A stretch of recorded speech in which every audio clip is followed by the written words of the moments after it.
दोस्तों नमस्कार, मैं मन्नू आपका स्वागत करता हूं क्रेजी फॉर रियलिटी में। दोस्तों मलयालम फिल्म इंडस्ट्री पिछले कुछ सालों से जबरदस्त कंटेंट दे रही है। बाकी बॉलीवुड तो आज भी रीमेक या फॉर्मूला फिल्में ही बना रहा है। खैर आज मैं एक्सप्लेन करूंगा एक ऐसी जबरदस्त फिल्म जो ऑस्कर डिजर्व करती है। और दोस्तों ये मूवी देखकर मैं 2 दिन तक इसी बारे में सोचता रहा क्योंकि इसने मुझे अंदर तक हिला दिया था। जी हाँ दोस्तों, सच्ची घटना पर बेस्ड इस मलयालम सर्वाइवल थ्रिलर फिल्म को देखकर रोंगटे खड़े हो जाएंगे। आडू जीवितम नाम के एक उपन्यास पर आधारित इस फिल्म का नाम है द गॉट लाइफ। तो दोस्तों अभी तक आपने इस चैनल को सब्सक्राइब नहीं किया तो नीचे जो रेड कलर का सब्सक्राइब बटन और बेल आइकन दिख रहा है दोनों पर एक क्लिक जरूर कर दीजिए।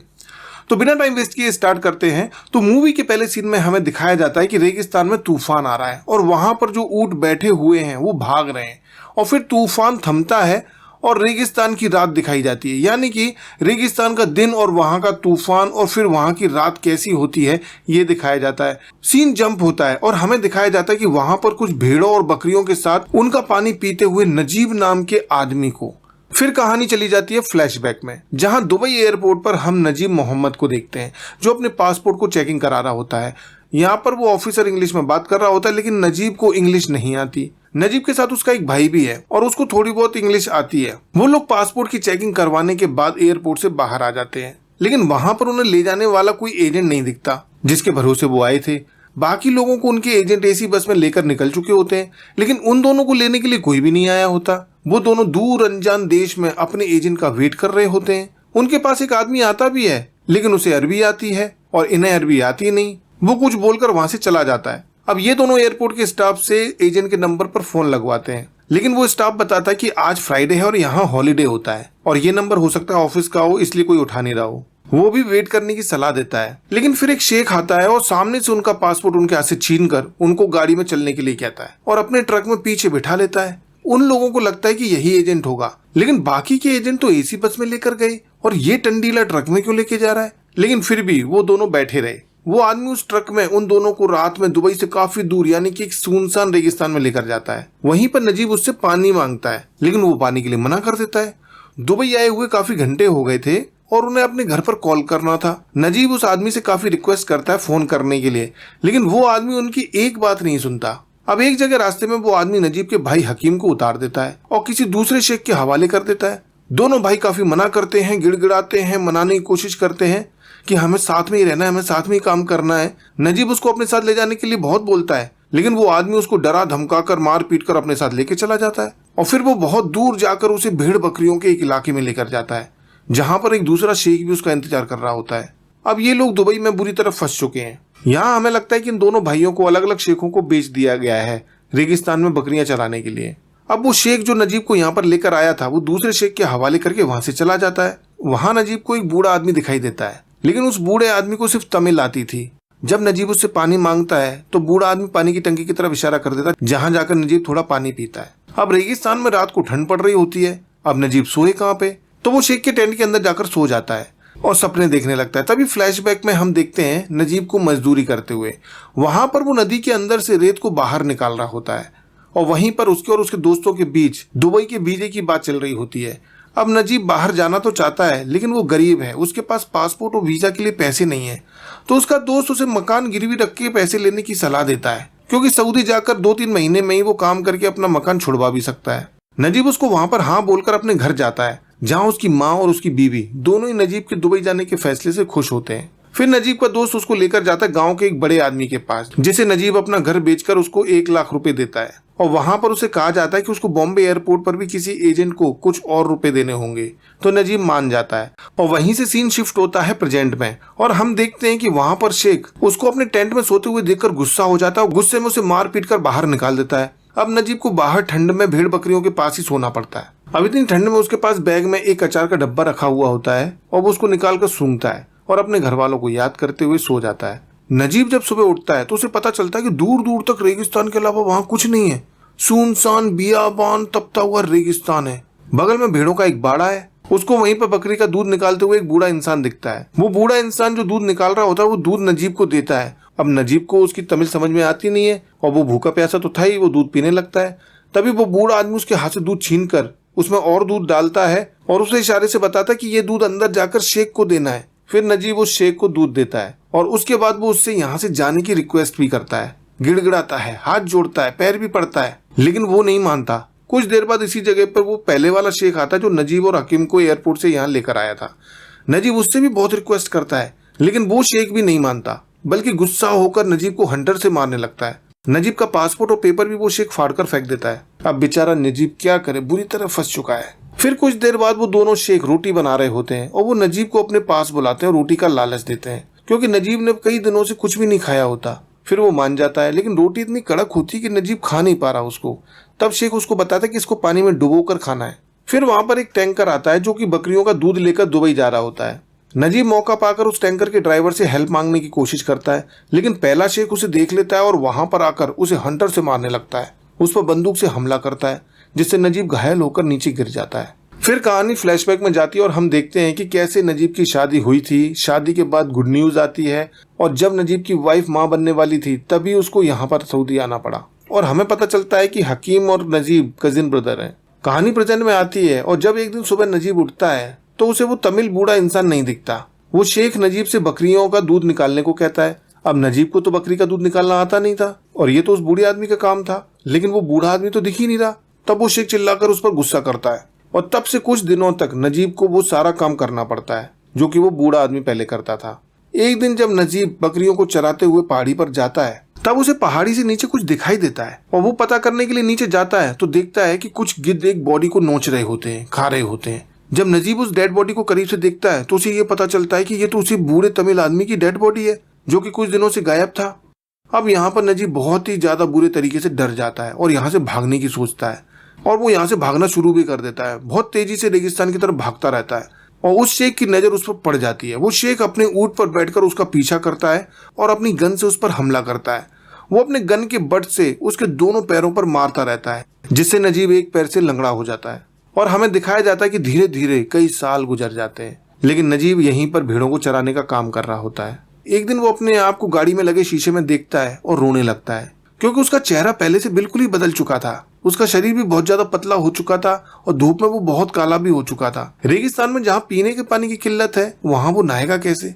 वहाँ पर उसका सिर्फ एक ही सहारा था, उसकी माँ का दिया हुआ वो अचार का डब्बा, जिसको वो रोज थोड़ा थोड़ा खाकर अपने घर की याद दिलाता था।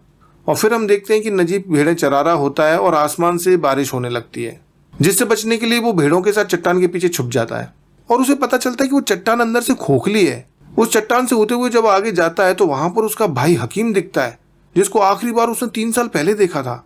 दोनों एक दूसरे से गले लगकर फफक फफक कर रोने लगते हैं और कुछ बातें भी करते हैं, लेकिन थोड़ी देर बाद हकीम को लेने के लिए वहां पर एक गाड़ी आती है और वो वहां पर भागा भागा उस गाड़ी में चला जाता है। अब वो नजीब से ये भी कहता है कि उनकी नजर में मत आना। अब जब नजीब एक दिन भेड़ चरा रहा होता है तब वहां पर उसका भाई हकीम आता है और नजीब के लिए एक कागज पर कुछ लिख कर रख देता है, लेकिन नजीब उस शेख के डर से उस कागज को नहीं उठाता और रेगिस्तान में हवा चलती है और वो हवा में उड़ते उड़ते बहुत दूर चला जाता है। बहुत मेहनत करने के बाद नजीब आखिर उस कागज को पकड़ ही लेता है और उस कागज को पढ़ता है। तब उसे वहां पर यह पता चलता है कि हकीम के साथ एक अफ्रीकन बंदा भी है जिसका नाम इब्राहिम है, जो यहाँ पर पहले नौकरी कर चुका है और यहाँ के सारे रास्ते जानता है और उसी की मदद से वो दोनों यहाँ से निकल सकते हैं। और एक दिन वो तीनों मिलते भी हैं और तीनों मिलकर प्लान बनाते हैं यहाँ से भागने का। इब्राहिम कहता है कि कुछ दिनों में शेख की बेटी की शादी होने वाली है और ये सारे शेख मिलकर वहां जाने वाले हैं और यही सही मौका होगा यहाँ से भागने का। हकीम और नजीब ये बात मान भी जाते हैं। फिर जिस दिन वो शेख शादी में चले जाते हैं तब नजीब यहाँ से जाने से पहले उन भेड़ों से गले मिल रहा होता है, क्योंकि इतने सालों से वो बेजुबान जानवर ही उसके साथी थे। दोस्तों ये काफी ज्यादा इमोशनल सीन होता है। फिर वो पहली बार नहाता है, फिर वो नए कपड़े पहनता है, लेकिन भूख प्यास की वजह से वो इतना कमजोर हो गया था कि उसका पैंट भी लूज हो गया था, इसलिए उसे एक रस्सी से पैंट को कमर पर बांधना पड़ता है और फिर वो तीनों मिलकर चल देते हैं। अब इतने बड़े बियाबान रेगिस्तान में बिना आते पते के बाहर निकलना अपने आप में असंभव सा है। रेगिस्तान में तूफान आने की वजह से इब्राहिम रास्ता भटक जाता है, क्योंकि चारों तरफ रेगिस्तान ही है, पता नहीं किस तरफ जाना है। फिर भी वो तीनों आगे बढ़ते ही रहते हैं, चलते ही रहते हैं और चलते चलते रात हो जाती है और फिर वो सो जाते हैं और सुबह उठते हैं और फिर से वही काम, चलना, आगे बढ़ना। और एक जगह पर उन तीनों का सामना होता है रेगिस्तानी सांपों से। हकीम को तो इब्राहिम सांपों से दूर कर देता है, लेकिन नजीब अभी तक वहां खड़ा होता है। वो इब्राहिम नजीब को बिल्कुल भी हिलने डुलने के लिए मना करता है और नजीब बिल्कुल ऐसे ही करता है, अपनी जान को हथेली पर लेकर एकदम चुपचाप वहां खड़ा रहता है। एक पॉइंट पर ऐसा लगता है कि उसके पैर पर सांप ने काट लिया, लेकिन ऐसा नहीं होता और सांप निकल जाता है। दोस्तों रेगिस्तान में बिना चप्पलों के नजीब के पैरों पर पड़े छालों को देखकर इब्राहिम अपने कपड़ों में से एक मोटा कपड़ा निकालकर उसके पैरों में बांध देता है, जिससे कि उसको थोड़ी सी राहत मिल जाती है। वहां पर नजीब और हकीम को मृग तृष्णा होने लगती है। प्यास की वजह से उनको ऐसा भ्रम होता है कि वहां पर रेगिस्तान में एक तालाब है जहां पर एक ऊंट बैठकर पानी पी रहा है, लेकिन ऐसा कुछ होता नहीं। वो बेचारे निराश हो जाते हैं और आगे बढ़ते रहते हैं। अब यहाँ पर भूखे प्यासे गर्म रेगिस्तान में चलते चलते हकीम बिल्कुल ही बेहाल होकर हिम्मत हार चुका था। अब एक जगह वो इब्राहिम पर भी गुस्सा करता है और आगे चल देता है, क्योंकि उसको बिल्डिंग दिखने का भ्रम हो रहा होता है। उसे लगता है कि शहर आ गया इसलिए बिल्डिंग दिख रही है, लेकिन ऐसा होता नहीं। वो भागते भागते एक जगह पर गिर जाता है और पानी समझकर रेत को खाने लगता है और बेचारा वहीं पर मर जाता है। और नजीब को इसका बहुत ज्यादा दुख होता है। वो सोचता है कि इसकी माँ ने मुझे इसका ख्याल रखने को बोला था, अब मैं इसकी माँ को क्या जवाब दूंगा। तभी इब्राहिम देखता है कि पीछे से रेगिस्तानी तूफान आ रहा है और वो नजीब को अपने साथ लेकर बहुत तेजी से भागने लगता है और दोनों जैसे तैसे तूफान का सामना करते हैं। और तूफान जब गुजर जाता है तब नजीब बिल्कुल भी चलने की स्थिति में नहीं होता। तभी इब्राहिम को एक छिपकली दिखाई देती है और वो नजीब को कहता है कि ये छिपकली हमें पानी तक लेके जाएगी। और वाकई वो दोनों उसके सहारे एक तालाब तक पहुंच जाते हैं और कई दिनों से प्यासा नजीब बहुत तेजी से उसके पानी तरफ बढ़ने लगता है, लेकिन इब्राहिम उसको रोकता है। शायद उसको लगता था कि ये पानी जहरीला भी हो सकता है, लेकिन ऐसा होता नहीं है। पानी पीकर जब नजीब सो रहा होता है तब इब्राहिम आसपास घूम रहा होता है और वहां एक खाली बोतल पड़ी होती है।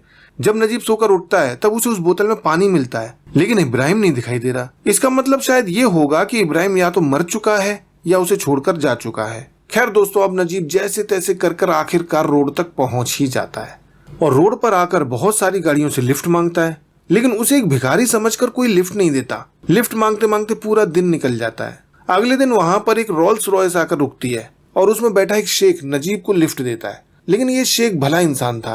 वो नजीब को पानी की बोतल देता है और कई दिनों से पानी की एक एक बूंद को तरसते नजीब को फाइनली पीने को अच्छा पानी मिल जाता है और वो शेख नजीब को शहर में एक मस्जिद के बाहर ड्रॉप कर देता है। वहां नजीब को एक मलयाली रेस्टोरेंट दिखाई देता है जहां पर कुछ लोग उसकी मदद करते हैं। वो लोग उसे खाना खिलाते हैं, नहलाते हैं, उसके बाल काटते हैं और फिर जब कुछ दिनों के बाद नजीब ठीक हो जाता है तब वो उसकी फैमिली के साथ बात कर पाता है। अब नजीब के पासपोर्ट और पेपर तो शेख ने फाड़ दिए थे, इसलिए उसे ले जाया जाता है पुलिस के पास में और पुलिस उसे भेज देती है जेल में, जहां पर ऐसे काफी सारे लोग थे जो अपने मालिकों की नौकरी से भाग कर आए हुए होते हैं और उन सबको भी वापस अपने घर जाना होता है। लेकिन वहां पर उनके कुछ मालिक लोग आकर उनकी पहचान कर रहे होते हैं, जिनमें से एक आदमी को मार पीट कर घसीटते हुए एक शेख वापस भी लेके जाता है। अब वहां पर नजीब को डर के मारे ऐसा भ्रम होता है कि यहाँ पर भी वो शेख आ गया है और उसे उसी हंटर से मारकर वापस लेकर जा रहा है। लेकिन तभी असलियत में वो शेख वहां पर आ भी जाता है और नजीब छिपने की कोशिश करता है, फिर भी वो उसको पहचान लेता है, लेकिन वो उसे वापस लेकर नहीं जाता। और तभी उस शेख से हमें पता चलता है कि वो शेख उसका मालिक था ही नहीं। गलतफहमी की वजह से उसने नजीब को उठा लिया था, यानी कि उसकी एक गलतफहमी की वजह से हकीम की जान चली गई थी और नजीब की जिंदगी नर्क हो गई थी। 3 साल उसने नर्क की जिंदगी जी है। फिर नजीब बहुत रोने लगता है और उस रेगिस्तान में 3 साल और जेल में 3 महीने बिताने के बाद वहां की सरकार उन लोगों को वापस इंडिया भेजने की व्यवस्था कर देती है। और फिर हम लोग नजीब को प्लेन के सामने खड़ा देखते हैं, जहां पर नजीब ये सोचता है कि विदेश से लोग जब अपने घर वापस आते हैं तो महंगे महंगे सामान लेकर आते हैं, और नजीब क्या लेकर जा रहा है? वो अपना वक्त और अपनी उम्र अपनी फैमिली के लिए लेकर जा रहा है। और दोस्तों यहीं पर ये शानदार मूवी खत्म हो जाती है। मैं आपको रिकमेंड करूंगा कि इस मूवी को एक बार जरूर देखें, तभी आप उस दर्द को महसूस कर सकेंगे। ऐसी फिल्में बार बार नहीं बनती। खैर, आप इस मूवी के बारे में क्या कहना चाहते हैं अपनी राय कमेंट बॉक्स में जरूर लिखिए। वीडियो पसंद आया हो तो लाइक कीजिए, शेयर कीजिए और देखते रहिए क्रेजी फॉर रियलिटी।